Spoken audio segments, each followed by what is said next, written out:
In this lesson, we'll reuse some of our existing shapes and paths to create a dock that will be used to display photos. This will help our design to remain cohesive while also saving time.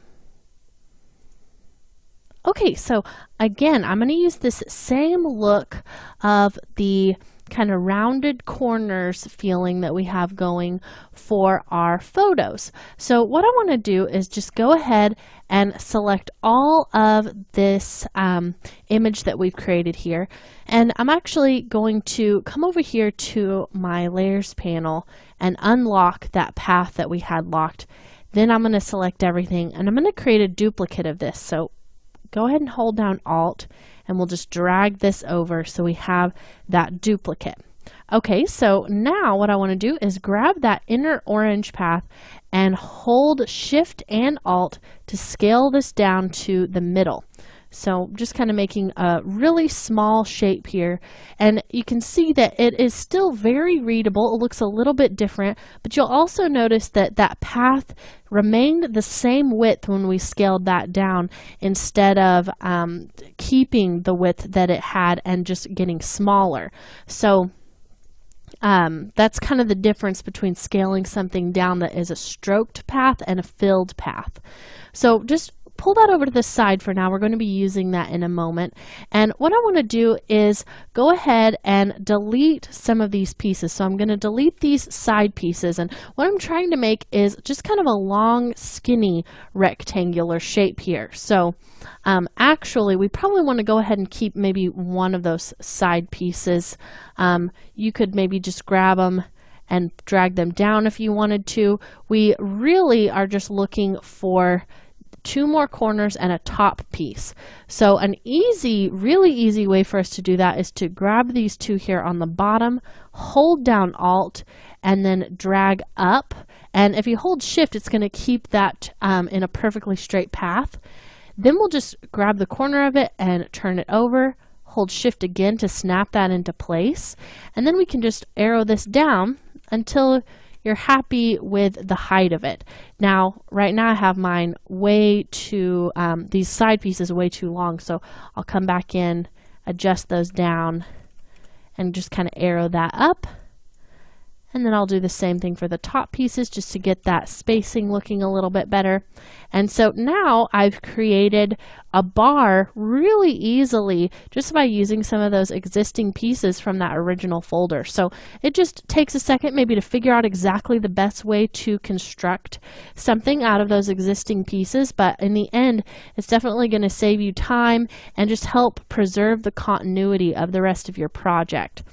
So now I'm going to go ahead and select that folder and let's just bring it over here and put it inside of the rest of this image. So I'll go ahead, select this, maybe scale it up a little bit just to help it fit better here. And I'm going to line the edge of it up with those gaps just so that that looks a little bit nicer, a little bit more thought out. Maybe make it just a bit smaller. Realign that. And once I'm happy with the placement, I'm going to just kind of put some text over here that says slide to open photos. So we know that he has a few motions where he kind of wipes his hand across something of a sliding motion, and so that'd be a great time to go ahead and get a look at the photo. So we'll put some directions on there, and I'm just going to type that in now. So slide to open photos. And then let's come over here to our character panel. If you don't already have that open, you'll want to go up to Window and choose Type, Character. And then you can just go ahead and grab the whole thing and place it there. When you see that little blue line, it's going to just put it in line with all your other icons for different tools. And we'll go ahead and choose the character panel button there. And I'm going to use PFDIN for my text. Now, you don't have to use this one. I'm just using that because it's a nice compressed font that looks really good as kind of a tall font. So I'm also going to come over here. And if I click this flyout menu, you're not really able to see what I'm clicking on. So I'm just going to drag that out for a moment so you can see it and just move it out a little bit further.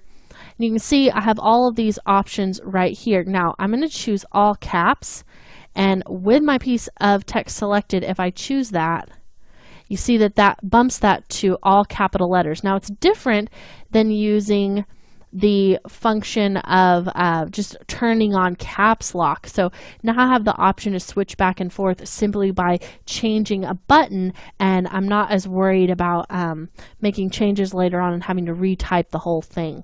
So once you're happy with the size of that text, you just kind of place it down in here, and let's just work on our alignment for a moment. I'm just going to align this with those two gaps next to the corners, and then have a reasonable amount of space in between the edge of the folder and the rest of the text.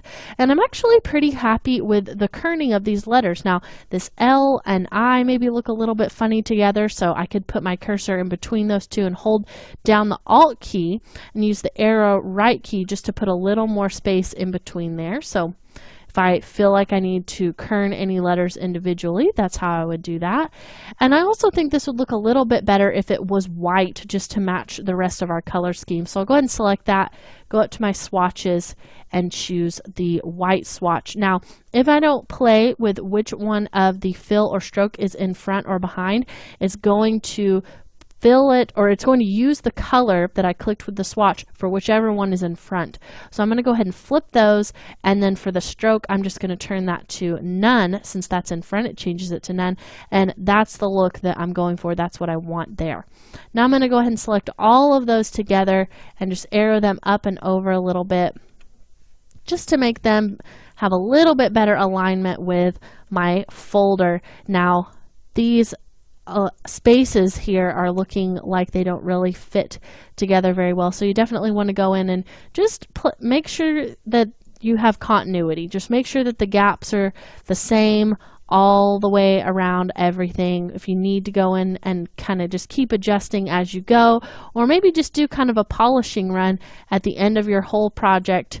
Once you're happy with the way everything looks, that may end up saving you some time in the end. It's really up to you how you decide to do that in the end, but it's really just a pretty easy thing to change, but you don't want to have to change it over and over for all your different pieces.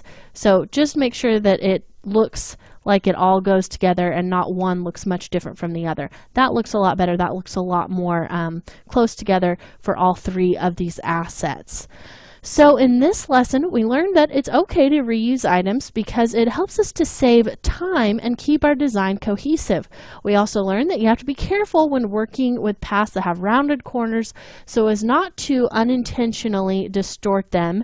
And we've just kind of gotten a feel for that throughout this whole course. So now that we're making that last piece for our frames, we've really gotten down just kind of how to work with those, how to select the right thing, and where to duplicate them to save us the most amount of time when creating new objects from existing ones.